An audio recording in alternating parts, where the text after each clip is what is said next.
Cinema పరిశ్రమకు రెండు కళ్ళు, ఒకటి రామారావు గారు, ఒకటి నాగేశ్వరరావు గారు. కురాడు నాకు ఫస్ట్ లుక్ లోనే నచ్చాడ్రా. వీడు మొదట్లో నచ్చుతాడు, తర్వాత నలిపేస్తాడు. మంచి విషయం చెప్పినప్పుడు చప్పట్లు కొట్టాలి, కొట్టాలా కొట్టకూడదా అని ఆలోచిస్తున్నాను. కొట్టచ్చు, కొట్టాలి.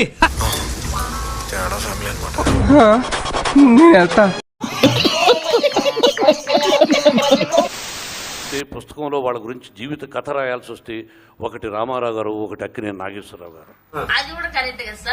కృష్ణ గారు, కృష్ణరాజు గారు వారితో ఉన్న వారు నాగేశ్వరరావు గారు వాళ్ళిద్దరికి సహాయం చేశారని చెప్పారు. Is it true Bhavani? కానీ నాకు నాగేశ్వరరావు గారు చెడ్డ చేశారు. మళ్ళీ మొదలెట్టాడు. కానీ నాకు నాగేశ్వరరావు గారు చెడ్డ చేశారు. కానీ నాకు నాగేశ్వరరావు గారు చెడ్డ చేశారు. ఊరుకోండి బాబు, మాతో ఎలా కొలాలేటి సంస్కారహీనులు. నిజాన్ని నిర్భయంగా చెప్పాలి, ఉన్నది ఉన్నట్టు చెప్పకపోతే నా కడుపు ఉబ్బుతుంది, రాత్రి నిద్ర రాదు. నిజమా? కామన్ సెన్స్ కదా ఇదారా తాడి పెరిగిన బుద్ధి దానికి. ఉన్నది ఉన్నట్టు చెప్పకపోతే నా కడుపు ఉబ్బుతుంది, రాత్రి నిద్ర రాదు.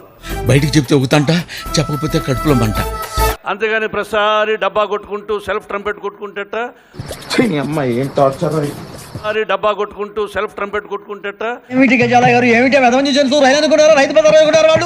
నాగేశ్వరరావు గారితో మరపురాని మనిషిని ఒక పిక్చర్కి నేను అసిస్టెంట్ అసోసియేట్, అంటే 300 రూపాయల జీతం. ఎందుకంటే ఈ రోజున నేను ఇలా ఉన్నానని కాదు, ఏ రోజైనా ఆయన మించి యాక్ట్ చేయాలి, ఆయనతో కలిసి చెయ్యాలి అని కంకణం కట్టుకుని ఏంట్రా ఇది, అసలు నీ ప్రాబ్లం ఏంట్రా? ధ్యేయంతో, క్రమశిక్షణతో, పట్టుదలతో సాధించగలిగాను. అది నాకెందుకు చెప్తున్నారు? అన్నపూర్ణ సంస్థలో నేను మెయిన్ విలన్గా ఆయన పక్కన యాక్ట్ చేశాను, ఒక కమెడియన్గా యాక్ట్ చేశాను, ఒక వండర్ఫుల్ క్యారెక్టర్ ప్రేమాభిషేకంలో కూడా యాక్ట్ చేశాను. అయితే ఏంటి బొంగు? నవ్వు ఆపుకుంటున్నావు కదరా. నాగేశ్వరరావు గారితో ఒకరోజు సెట్లో, ఏమండి మనిద్దరం యాక్ట్ చేస్తున్నాం, నన్ను గురించి మీరు ఏమనుకుంటున్నారు అని అడిగాను. మీరెందుకు వచ్చారు ఇక్కడికి? బుద్ధి లేదా? ఎన్నిసార్లు చెప్పారు ప్రధానికి రావద్దని? వెళ్ళు అన్నారు. చూడు మోహన్ బాబు, నువ్వు యాక్ట్ చేస్తున్నావు నా దగ్గర, నువ్వు మొన్న వచ్చావు, ఎవడు వీడు కొట్టంగా డాక్టర్ మోహన్ బాబు నా పక్కన యాక్ట్ చేస్తున్నాడు, నాకు 30 సంవత్సరాల ఎక్స్పీరియన్స్ అని నేను అనుకుంటే నువ్వు నన్ను తినేయచ్చు ఒక షాట్లో.